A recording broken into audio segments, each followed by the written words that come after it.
डेरियापाड़ा विधायक आप चेतन भाई वसावा। आदिवासी एकता, आदिवासी एकता, हम सब, हम सब। आमू अक्खा, आमू अक्खा। आप चेतन भाई वसावा।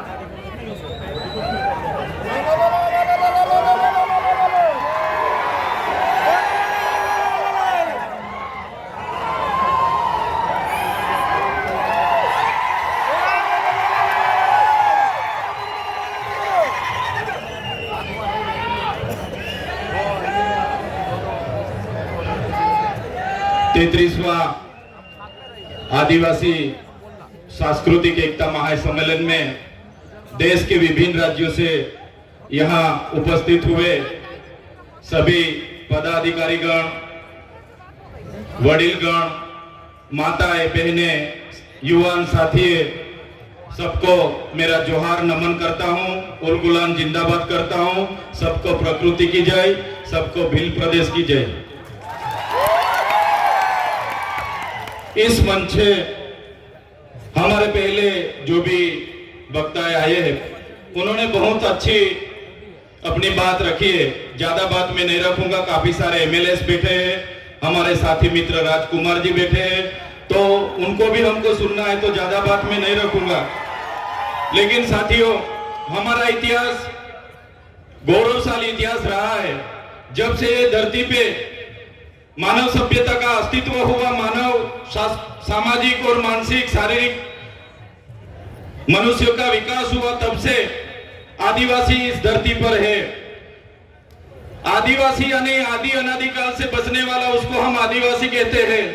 तो इस मंच से मैं कहना चाहता हूं, आज आदिवासी को अलग अलग नाम से पुकारा जाता है। आदिवासी के नाम से अलग अलग योजना बनाई जाती है। आदिवासी की अस्मिता मिटाने के लिए आपने देखा होगा, आदिवासी को आज शेड्यूल ट्राइब, जनजाति, वनवासी, वन बंधु के नाम से भी आज बुलाया जाता है। तो इस मंच से सभी मेरे साथियों को निवेदन करता हूं कि आदिवासी को बचाने के लिए हम कोई वन बंधु नहीं है, हम कोई वनवासी नहीं है, हम आदिवासी है, आदिवासी ही हम रहेंगे।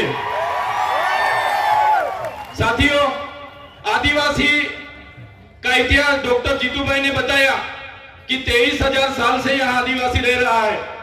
आदिवासी का स्वभाव सरल था, संवेदनशील थे। आदिवासी प्राकृतिक पूजक थे, प्राकृतिक मूल्यों को जतन करते थे, सामाजिक भावना साथ में रखते थे, सहकारी भावना रहती थी। और हमारी संस्कृति, हमारी परंपरा, हमारी विधि, जो भी हमारी मरण विधि है, लग्न विधि है, हमारी जन्म की विधि है, सभी हमारे आदिवासी की अलग है। हम प्रकृति के साथ में रहने वाले लोग हैं, हम धर्मपूर्वी हमारी संस्कृति में मानने वाले लोग हैं। तो आपने देखा होगा, आगे की वक्ताओं ने बताया कि जब भी इस देश में नए नए धर्म आए, वो चाहे हिंदू हो, मुस्लिम हो, सिख हो, ईसाई हो, बौद्ध हो, जैन हो, सभी धर्म आदिवासी के बाद इस धरती पर आए हैं। और हिंदू जैसे धर्म ने तो हमारे समाज में आपको पता होगा कि वर्ण व्यवस्था प्रथा रखी थी कि भाई पहले ब्राह्मण होगा, बाद में क्षत्रिय होगा, वैश्य होगा, और शूद्र में हमारे लोगों को माना जाता था। हमारे आदिवासियों को 5,000 सालों से हमारी गिनती शूद्र में होती थी। हमको शिक्षा लेने का अधिकार नहीं था, हमको कहीं भी जाने का अधिकार नहीं था। बाद में आपने देखा होगा, इसी हालत में भी देश की आजादी में हमारे कई सारे स्वतंत्र सेनानी लड़े, हमारे क्रांतिकारी लड़े, हमारे पूर्वज लड़े। वो चाहे बिरसा मुंडा जी हो, वो चाहे खाज्या नायक हो, वो चाहे टट्टिया नायक हो, वो चाहे तिलका माझी हो, झलकारी बाई हो, सभी आज हमारे पूर्वजों को ये मन से मैं याद करता हूँ। और साथ ही साथ में गुरु गोविंद जी हो, या दलवाड़ा की क्रांति हो, या रूप सिंह नायक हो, सभी का एक सपना था कि जब भी आदिवासी को स्वतंत्रता मिले तो आदिवासी स्वावलंबित होना चाहिए, आदिवासी स्वतंत्र होना चाहिए और आदिवासी का जीवन शोषण मुक्त होना चाहिए। लेकिन देश की आजादी के बाद भी जो सभ्य संस्कृति के लोग जो शासन में आए, जब भी अपने समाज को जो सुसंस्कृत मानने वाले लोग आज देश के शासन में आए, देश में संविधान लागू हुआ। संविधान का आमुख कहता है कि ये देश का संविधान, हम भारत के लोग ये देश के संविधान के तहत हमारे देश के लोगों को हम समानता, स्वतंत्रता और बंधुता देते हैं, लेकिन आज भी आदिवासी को समानता नहीं मिली, आज भी आदिवासी को स्वतंत्रता नहीं मिली, आज भी आदिवासी को दूसरी कास्ट में बंधुता नहीं मिली। इसलिए हम कहना चाहते हैं, हम कई सारे कार्यक्रम करते हैं और कई सारे मंच पर भी हमारी व्यक्तिगत बात हम रखते आ रहे हैं, आज भी हम इस मंच से रखेंगे। जब तक आदिवासी को स्वायत्त राज नहीं मिलेगा, आदिवासी का अपना स्वतंत्र राज नहीं होगा, तब तक ये सरकारों में आदिवासियों का विकास होने वाला नहीं है। हमको तीनों और चारों राज्यों, वो चाहे मध्य प्रदेश हो, महाराष्ट्र हो, गुजरात हो, राजस्थान हो, सभी नेतागण यहाँ बैठे हैं, सभी बुद्धिजीवी लोग यहाँ बैठे, कर्मचारीगण यहाँ बैठे। मैं मेरी व्यक्तिगत तौर पे से एक बात रखना चाहता हूँ, हमको आने वाले दिनों में हमारा जो भील प्रदेश था उसको लेने के लिए हमें आवाज उठाना पड़ेगा, हमको भील प्रदेश मांगना पड़ेगा इस सरकार पे। देश का 29वां राज्य हमारा भील प्रदेश होना चाहिए और हमारा भील प्रदेश जब बनेगा तभी हमारा आदिवासी स्वायत्त राज में अपना विकास कर पाएगा। ये हम व्यक्तिगत सोच रहे साथियों। आपने देखा होगा देश के आजादी के बाद हमारे पूरे देश में 8% आदिवासी है, हमारे अनेक राज्यों में बटे हुए हैं, बंद के नाम पर, खदानों के नाम पर, जीआईडीसी के नाम पर, जीएमडीसी के नाम पर, कॉरिडोर के नाम पर, सेंचुरी एरिया के नाम पर हमारे आज भी पूरे देश में 1,80,00,000 से भी ज्यादा आदिवासी अपने गांव, अपने समाज, अपने संस्कृति, अपनी प्रकृति के साथ छीन बीन हो गए, आज बेघर हो गए, बेवतन हो गए, आज बेबस हो गए। साथियों, हमें विकास से ऐतराज नहीं है, हमें विज्ञान से ऐतराज नहीं है, हमें एक सरकारी तकनीकों से ऐतराज नहीं है, लेकिन जब भी विकास की बात आती है हमारे आदिवासियों को वहां से विस्थापित किया जाता है।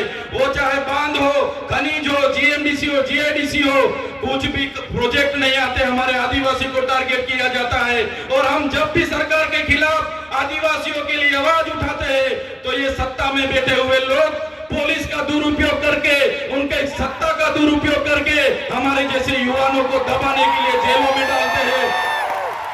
हमारे जैसे युवा जो खुद क्लास 2 ऑफिसर था, क्लास 2 ऑफिसर की अपनी गवर्नमेंट जॉब छोड़ के समाज की लड़ाई के लिए हम आए और समाज के लिए लड़ते लड़ते आज ये सरकार ने फर्जी एफआईआर 19 जितनी एफआईआर हमारा पर कर दी और काफी सारे नेता हमारे समाज के ही है, वो शासक पक्ष में है, फिर भी हमारे जैसे युवा को आगे बढ़ने नहीं दे रहे। हमारे जैसे युवा को कैसे गिराया जाए वो हमारे ही नेता सोचते हैं। तो इस मंच से मैं कहना चाहता हूँ, हमारे पूरे देश से, विभिन्न राज्यों से लाखों आदिवासी माताएं, बहनें, वडीले, युवा साथी यहाँ आइए। आने वाले दिनों में हमको आदिवासी की अस्मिता बचाने के लिए चिंतन करना होगा, हमारे लोगों की शिक्षा की चिंतन करना होगा, हमारा लोगों के जो जड़ जंगल जमीन के अधिकार छीने जा रहे उनका चिंतन मनन करना होगा। आज तक हमारा संवैधानिक अधिकार लागू नहीं हुआ, वो चाहे अनुसूचित 5 हो, वो चाहे पैसा एक्ट हो, वो चाहे तोड़ते डबली की बात हो, आज भी आदिवासी की ग्राम सभा की सत्ता नहीं मिली, आज भी रूढ़िगत ग्राम सभा का परवानगी नहीं लिया जा रहा है। ये सभी बातों को आज के इस मंच से हमको सबको चिंतन मनन करना पड़ेगा और सभी साथी यहाँ पे आए तो ये आदरणीय मंच से जो भी बात रखते हैं उसको लेके हमारा हर संदेशा, हर उपदेश हर एक गांव में पहुंचना चाहिए। यही बात मैं रखूंगा, समय ज्यादा नहीं है, काफी सारे वक्ता है, लेकिन ये मन से इतना जरूर कहूंगा कि हम व्यक्तिगत तौर पे मानते हैं सरकारें आएगी जाएगी, पार्टियां बनेगी बिखरेगी, संगठन बनेंगे बिखरेंगे, हम सभी लोग धर्म संप्रदाय में कहीं भी बटे हुए हैं, तो आदिवासी को पहले आदिवासी के तौर पर एक होना पड़ेगा, तभी अपने आदिवासियों का विकास होगा। यही बात रख के सबका धन्यवाद करता हूँ, सबको जोहार करता हूँ और आखिरी में जय भील प्रदेश के नारे से मेरा वक्तव्य पूरा करता हूँ। जय भील प्रदेश, धन्यवाद।